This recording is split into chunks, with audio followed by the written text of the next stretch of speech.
અમેરિકાના new jersey રાજ્યમાંથી ત્યાં વસતા લાખો ભારતીયો અને ગુજરાતીઓ આંતરરાષ્ટ્રીય માનવાધિકાર સંગઠનોને સાવ સ્તબ્ધ કરી દે તેવા બહુ જ મોટા ચોંકાવનારા સમાચાર સામે આવ્યા છે, જેણે ટ્રમ્પ સરકારના કઠોર શાસનની વચ્ચે પ્રવાસી કેન્દ્રો અને માનવીય અધિકારોની સુરક્ષા પર બહુ મોટો પ્રશ્ન ઊભો કર્યો છે. અમેરિકાના ન્યૂ જર્સી રાજ્યના નેવાર્ક શહેરમાં આવેલા વિવાદાસ્પદ ડેલાની વોલ આઈસીઈ ડિટેન્શન સેન્ટરના મુખ્ય પ્રવેશ દ્વાર આગળ ગત 21 જૂન 2026ને રવિવારના રોજ એટલે કે ફાધર્સ ડેની ખાસ સવારે એક પ્રચંડ વિરોધ પ્રદર્શન ચાલી રહ્યું હતું. તે દરમિયાન મિનેસોટા રાજ્યથી ખાસ આંદોલનમાં ભાગ લેવા આવેલી એક મહિલા પ્રોટેસ્ટર ત્યાં ગેટ પાસે ઊભી રહીને અમેરિકાનો સત્તાવાર રાષ્ટ્રીય ઝંડો ઉલટો લહેરાવીને પોતાનો આક્રોશ વ્યક્ત કરી રહી હતી. ત્યારે જ સાંજે અંદાજે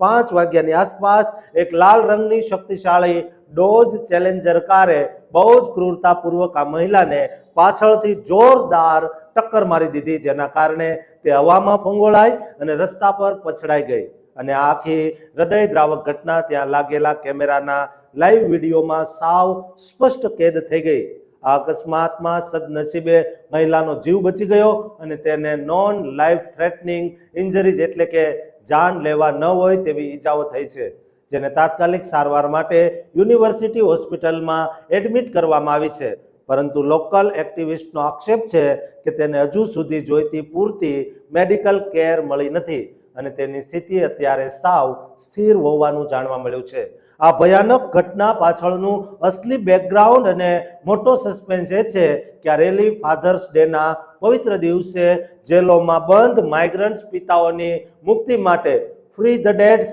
ક્લોઝ ધ કેમ્પ એટલે કે પિતાઓને મુક્ત કરો અને આ જેલ કેમ્પ બંધ કરોના નારા સાથે યોજાઈ હતી, જ્યાં પ્રદર્શનકારીઓએ જેલની ફેન્સ એટલે કે લોખંડની દિવાલો પર નેકટાઈ બાંધીને અંદર બંધ કેદીઓ માટે કાનૂની આઝાદીની માંગ કરી હતી. આ ડેલાની હોલ સુવિધા અમેરિકાની એક પ્રખ્યાત પ્રાઇવેટ સિક્યુરિટી કંપની જીઈઓ ગ્રુપ દ્વારા ચલાવવામાં આવતી 1000 બેડની વિશાળ ઇમિગ્રેશન જેલ છે, જ્યાં તાજેતરમાં જ કેદીઓ દ્વારા ઓવરક્રાઉડિંગ એટલે કે ક્ષમતા કરતાં વધુ લોકોને ઠાંસીને ભરવા, અત્યંત ખરાબ અને સડેલું ભોજન આપવું, તબીબી સારવારની ભારે અછત હોવી અને કાનૂની કેસોની સુનાવણીમાં બહુ જ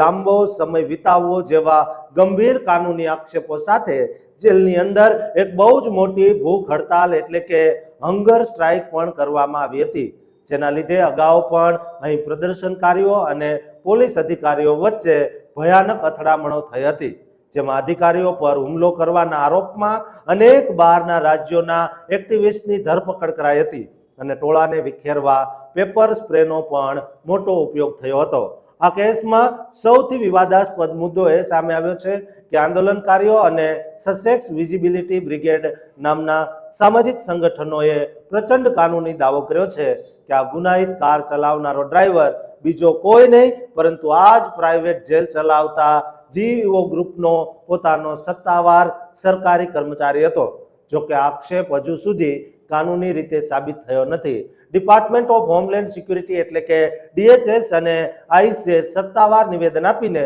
સ્પષ્ટ કર્યું છે કે કાર ચલાવનારો ડ્રાઈવર કોઈ આઈસ સરકારી કર્મચારી નથી અને જીઈઓ ગ્રુપે આ કથિત કર્મચારી અંગે મીડિયા સમક્ષ કોઈ પણ કન્ફર્મેશન કે કોમેન્ટ આપવાનો સાફ ઇનકાર કરી દીધો છે. આ અકસ્માત બાદ તરત જ જેલના આઈસ એજન્ટોએ ગુસ્સે ભરાયેલા પ્રદર્શનકારીઓ પર પેપર સ્પ્રે અને મેસ ગેસનો ઉપયોગ કર્યો હતો,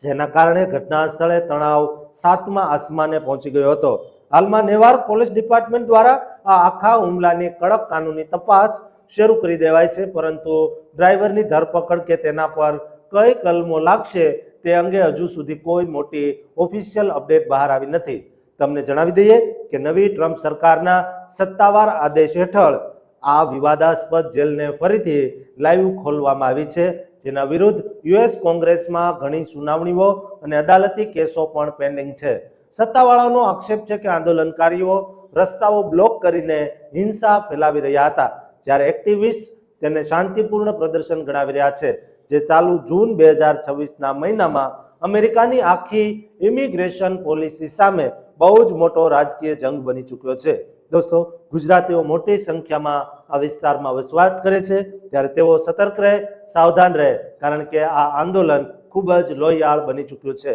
દોસ્તો, દરેક ગુજરાતી ભારતીયને વિડીયો શેર કરજો અને આ ચેનલને સબસ્ક્રાઇબ કરવાનું ચૂકતા નહીં.